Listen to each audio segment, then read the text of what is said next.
There's a huge difference between Tim Walz and Donald Trump because Donald Trump, he actually told the people to stand down and go home. I know your pain. I know you're hurt. We had an election that was stolen from us. It was a landslide election, and everyone knows it, especially the other side. But you have to go home now. We have to have peace. We have to have law and order. We have to respect our great people in law and order. We don't want anybody hurt. It's a very tough period of time. There's never been a time like this where such a thing happened, where they could take it away from all of us, from me, from you, from our country. Walz is just inciting violence. He's not even telling them to stop or go home. He's had 2 press conferences now, and both times he has not said anything about standing down. Well, as I said last week, this federal occupation of Minnesota long ago stopped being a matter of immigration enforcement. It's a campaign of organized brutality against the people of our state. And today that campaign claimed another life. I've seen the videos from several angles, and it's sickening. The amount of stupid that comes out of Tim Walz's mouth is so vast that I don't even think that you can comprehend that amount of stupid if you were trying to be stupid. But I have a strong statement here for our federal government. Minnesota's justice system will have the last word on this. It must have the last word. This is what happens when clusters of stupid people with low IQs get together without supervision. As I told the White House in no uncertain terms this morning, the federal government cannot be trusted to lead this investigation. The state will handle it, period. If you look on a map of the United States and you find out where all the liberal counties are, those are the clusters of stupid people. That's a place you don't want to go. Let me say something else, and this is critically important. All of us understand what happened this morning and the tragedy of it, and my deepest sympathies to the family of a 37-year-old Minnesota resident. I don't know if you've even noticed this or not, but Minnesota is like seriously sitting there and defending the worst criminals that there are in the entire world, that nobody even wants them. A lawful firearm concealed permit carrier, something that I've been lectured to by Republicans for decades, that is not only your right, it's your duty. I don't even see California doing this kind of thing. I mean, it's not to say that they won't in the future, but they probably will. New York isn't even doing this kind of thing.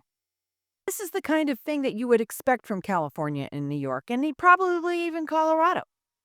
It's probably more because Tim Walz didn't get to be the VP. We know that the potential to further inflame tensions is high. And to Minnesotans, there's a difference. We want calm and peace and normalcy back to our lives. They want chaos. We cannot and we will not give them what they want by meeting violence with violence. Minnesota and our local law enforcement, as you have seen, have done everything possible to de-escalate. Local media has reported extensively on the cooperation to de-escalate this situation. Donald Trump, I call on you once again, remove this force from Minnesota. They are sowing chaos and violence. We've seen deadly violence from federal agents again and again and again. But in contrast to that, on these frozen streets, what you witnessed yesterday was the best of Minnesotans, peacefully exercising their First Amendment rights. And I attended in the church basement hundreds of Minnesotans from all faith packing care packages for families that have been ripped apart. Despite the horrific acts by this federal government, Minnesotans are standing up for the rule of law. They're protesting loudly and urgently, but peacefully. It must stay that way, Minnesota. Minnesotans are witnessing, and we're creating a log of evidence for the future prosecution of ICE agents and officials responsible for this. They're helping their neighbors, they're walking their kids to school, they're feeding families. I salute their courage and their restraint, and I call on all Americans to see the decency that this state is exhibiting and the horrific cruelty, unprofessional absolute abomination that is passing for what these ICE agents are doing on our streets. They think they can provoke us into abandoning our values. Well, they're dead wrong. We'll keep the peace, we'll secure the justice with our neighbors, and we'll see this occupation ends. Minnesotans and Minnesota law enforcement that continuously is being denigrated by this administration will continue to be the adults in the room, the professionals in the room, the decent human beings in the room that will keep the peace. In fact, he tried to invoke the Civil War as if Minneapolis and Minnesotans has some kind of martyr syndrome where they have to sacrifice everything for some ridiculous cause of sitting there and actually defending criminals. When things looked really bleak, it was Minnesota's first that held that line for the nation on that July 3rd, 1863. And I think now we may be in that moment that the nation's looking to us to hold the line on democracy. These criminals will go in your house. You've sat there and you've defended them. They will literally go in your house, slit your throat, rape you, and they don't even care how old you are. They have no concept of morality whatsoever. This is exactly what George Soros wants. He's the one who's funding the criminal justice reform stuff, which has nothing to do with criminal justice reform. It has something to do with putting criminals on the streets. This is exactly what the left wants. They want a fight, a physical fight between everybody. So when they sit there and they tell you that it's Donald Trump's fault or anything like that, just listen to the words that come out of their mouths. ICE just shot and killed a man in broad fucking daylight. Again. After savagely beating him 10-on-1, pistol whipping him, beating him with canisters, they executed him. And then kept fucking shooting him. He was just laying there in the street, already fucking dead probably, and just kept shooting him. This guy in this video is completely void of all thought and reason. Nobody fucking wants ICE. Nobody wants a Gestapo, Fourth Reich, fucking Nazi goddamn government.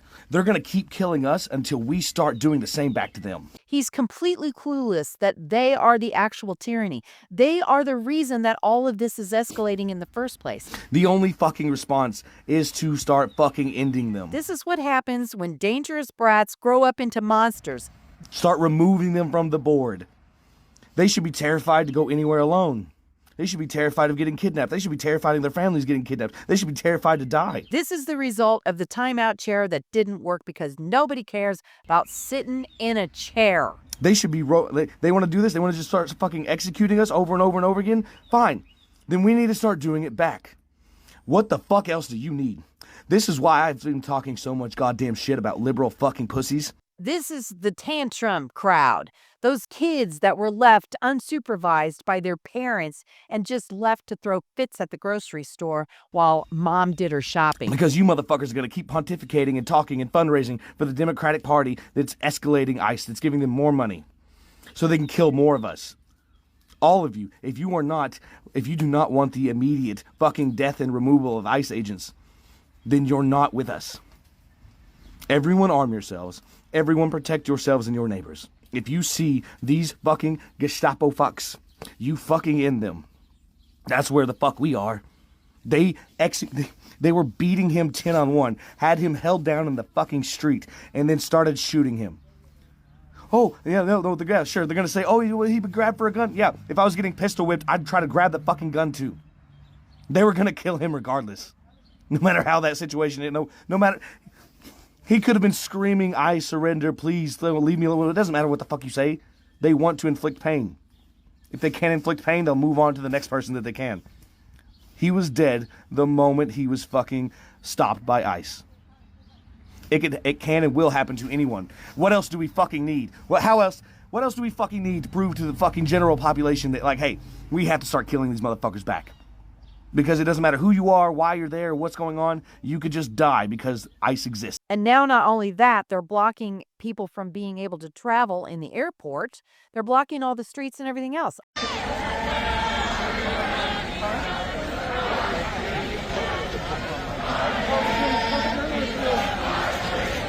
When is Donald Trump going to invoke the Insurrection Act? Because I'll tell you right now, I think Tim Walz needs to be arrested. And anybody else who's a Democrat leader who wants to sit there and say that this is okay and make sure that these people keep doing what they're doing, those people need to be arrested. And I can't wait to see them in cuffs.